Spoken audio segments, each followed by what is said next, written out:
الأخيرة شخصية بطل متواجدة. هي شخصية البطل أين تظهر بالمواقف الصعبة. أنك في أسوأ حالاتك تفوز وبأفضل حالاتك متألق. شخصية البطل موجودة في فريق الهلال، وهذا لا يقلل من قيمة الدحيل. الدحيل أيضا لديه إمكانيات، لديه مباريات على ملعبه. 9 نقاط ممتازة بالنسبة للهلال. هذه بداية فقط. نعم بداية، لا زالت المجموعة مفتوحة. ما زالت. وأعتقد أن اليوم خسر من فريق قوي وفريق منافس يعني وسيستقبله على ملعبه. احنا لو اليوم نقول الدحيل خسر من فريق احنا عادي او مش منافس بنقول ممكن، لكن اليوم خسر من فريق اعتقد عنده فرصه بمباراه العوده. طبعا عنده فرصه، واعتقد قادر يعوض. ان الفريق يعتبر اليوم قدم مباراه جيده وممتازه خارج. تمتعنا احنا كنا والمشاهدين. مباراه ممتعه، مباراه ممتعه يعني. قمه هكذا توقعناها. اذا أذكركم أعزائي المشاهدين إذن بنتائج طبعا هذه التصفيات لدوري أبطال آسيا. إذن ونبدأ من يوم الاثنين. الزوراء العراقي فاز ب5 أهداف مقابل شيء على الوصل الإماراتي. الوحدة الإماراتي فاز ب4 أهداف مقابل هدف على الاتحاد السعودي. الريان فاز بهدفين مقابل هدف واحد على لوكوموتيف تاشقند الأوزبكي.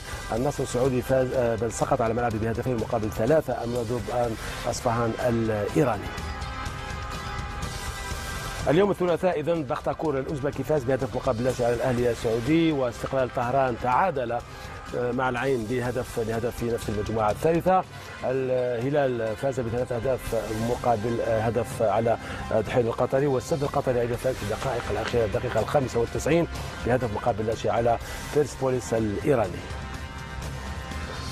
وهذا ترتيب المجموعة الثالثة. الهلال إذا يتصدر وحيدا وذلك ب6 نقاط. الدحيل القطري ب3 نقاط إذا في المركز الثاني. وفي المركز الثالث العين الإماراتي والاستقلال الإيراني. لم يستفيد أي فريق من هذه المباراة، وهذا يخدم كثيرا الهلال السعودي والدحيل القطري.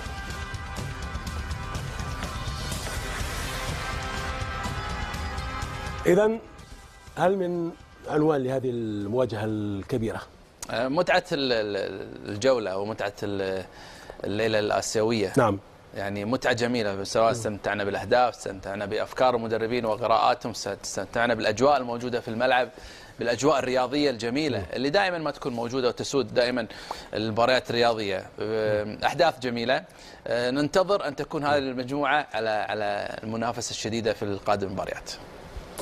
كابتن مصطفى، يعني مجموعة قلنا بأن ما زلنا في بداية الطريق طبعا، ممكن في تعويض، لكن اليوم الاستقلال والعين خسر يعني نقطتين. هو شوف يمكن التعادل لا يخدم أحد. العين يبحث عن نقطة خارج أرضه، مع أنه هو خسر أمام الهلال بثلاث نقاط. أعتقد 3 نقاط كانت مهمة. التعادل بالنسبة للعين أعتقد تعادل جيد ونقطة مهمة جدا. يمكن المجموعة مثل ما تفضلت أنت يمكن في بداية المشوار، لكن النقاط أنك تجمع نقاط في البداية مهم جدا، على أساس أن أنت بكرة تستفيد من النقاط. ممكن تجيك مباريات ما تشارك اللاعبين الأساسيين، تشارك اللاعبين اللي ما لعبوا وتحافظ عليهم حتى حق الأدوار الثانية. أعتقد هذه مهمة جدا في بداية المشوار. الهلال ربما استفاد لأنه فاز خارج ملعبه على العين. اي طبعا، هاي انت تتكلم على 3 نقاط. اليوم عنده 6 نقاط الان. عنده 6 نقاط. 6 نقاط مهمة فاز جدا. والمباراة الأولى خارج ملعبه. اي ليش انا اقول لك الحين هو يبحث عن النقاط ويبحث عن الفارق، على اساس انه يريح لعيبته الاساسيين ويفكر في الدوري. وعنده صراع بالدوري، يعني النصر خلفه صحيح، وفي صراع كبير يعني. ونعرف المواجهة التاريخية بينهما. والديربي قادم، يعني النصر والهلال قريب جدا. إصابة إدواردو أيضا اليوم إصابة أيضا مقلقة بالنسبة للجهاز الفني. في لاعبين أجانب على الدكة أيضا، بس إدواردو لا يعوض للأمانة صراحة. هداف طراز عالي يعني. مع أنه هو راجع من إصابة بعدها. ويكفي أنه هو أقدم محترف موجود معاهم، يعني جوميز جديد، جوفينكو جديد، أغلب اللاعبين جديد.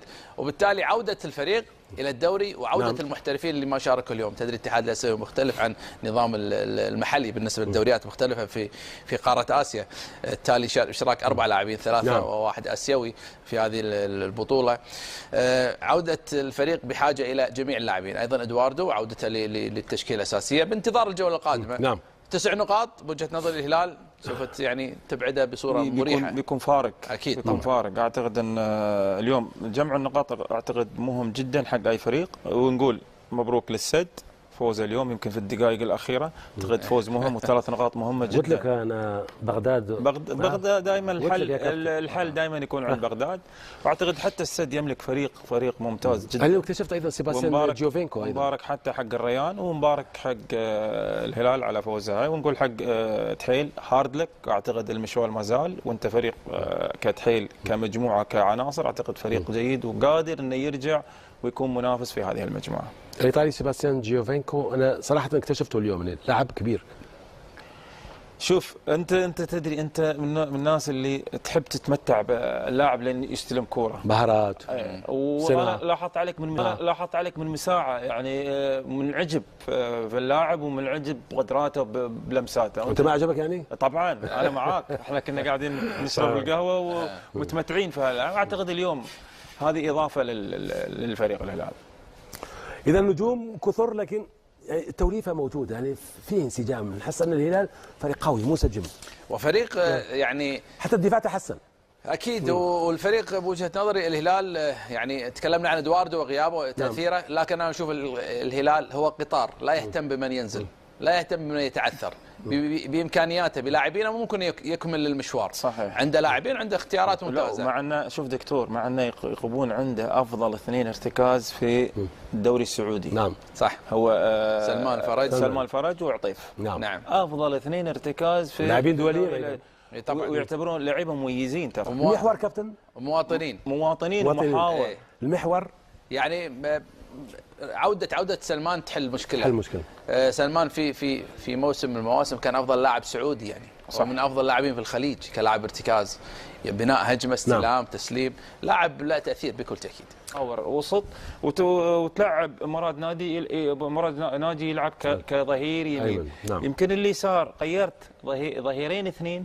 يعني حتى تغييرك ما استفدت منه، مفترض انك انت تغير طريقه تكتيكك وكان افضل. انت تلعب امام فريق قوي، يعني في اي لحظه ممكن يسجل. مثلا لا، في اي لحظه ممكن يسجل في ارضك. انت بغيت بعد دقيقه ونص. النقطه بالنسبه لتحيل مهمه جدا طبعا. يعني انت يمكن خسرت المباراه في خلال ربع ساعه، يعني بامكانك تغير طريقه التكتيك، تلعب 3 محاور، تخلي الظهيرين ارهق اللاعبين ايضا. يعني ما متفق مع مبارك ان بعد الهدف دائما المدربين يكون عنده سيناريو باكثر من اكثر من موقف يصير في المباراه، حاله طرد، تعادل، فوز، هدف تقدم، اصابه. تفاعله مع المباراه كان يجب يكون سريع. سجل هدف ما يخالف، سجل التعادل على طول. انت تشوف مدربين من يسجل هدف سواء له او عليه، البعض يتجه الى المدرب لكي يجري التبديل، تفاعل مع المباراه، ظروف المباراه، لكن هذا وارد جدا. وارد ان ممكن مدرب يثق بامكانيات لاعبينه، ممكن يغير داخل الملعب بعناصر ولا يغير من خارج الملعب. الاهداف وارده باخطاء خطا، لكن بعوده الى المباراه الهلال من الناحيه الهجوميه صعب جدا، قوي جدا. نتكلم عن رباعي موجود، 4 لاعبين صحيح، 4 لاعبين. والشيء المميز في الهلال ان الوسط تحسن في الشوط الثاني. نعم، 4 لاعبين في الناحيه الهجوميه، لكن احتياطهم قد يكون ويفوق ويوازي مستوى اللاعب الاساسي. صحيح. نزل الشلهوب، نزل هتان، ناصر الدوسري، نزل ناصر الدوسري، لاعب رائع. ناصر الدوسري لاعب صغير، كان وراء الهدف. ظهور اللاعب بظهور المجموعه اللي موجوده معه، هو شوف المجموعه اللي معاه. دكتور اليوم انت يصبح عندك فريق نوعية اللاعبين، فريق ثقيل، محترفين على مستوى عالي، المواطنين الأساسيين على مستوى عالي. لما تدخل شاب عمره 20 19 18 سنة يدش مع هالمجموعة، أعتقد مرتاح. مش مرتاح وبس، يضيف إضافة كبيرة للفريق. صحيح. يمكن البعض يقول لك أنا ألعب لاعب عمره 20 سنة أو 18 سنة نقول، يجي يحكم عليه يقول لك يا اخي اللاعب مو بذاك اللاعب ولا بذاك المستوى، بس ارجع حق المجموعه اللي معاه. في بعض المدربين المجموعه ستحمل لاعب الاخضر، في بعض المدربين لما انا اجي في مباراه اخسر فيها 4 الاعب لي 2 شباب صغار، يعني احنا نقول ننهيهم بدري. نعم. لكن لما انا اليوم الاعب اعتقد ان تحيل لعب مباراه بالنسبه خارج ارضه، اعتقد مباراه جيده على المستوى على الاداء. اعتقد ان تحيل قادر انه يرجع ويكون من ضمن المنافسين في هذه المجموعه. لا وصلت الورقه. هاي مشكله الاداره. انت ساعات الاداره تكون اذا اذا هناك يكون في تغيير يجب ان يكون تغيير اجواء سريع. المباراه ان الاجواء المباراه سريعه.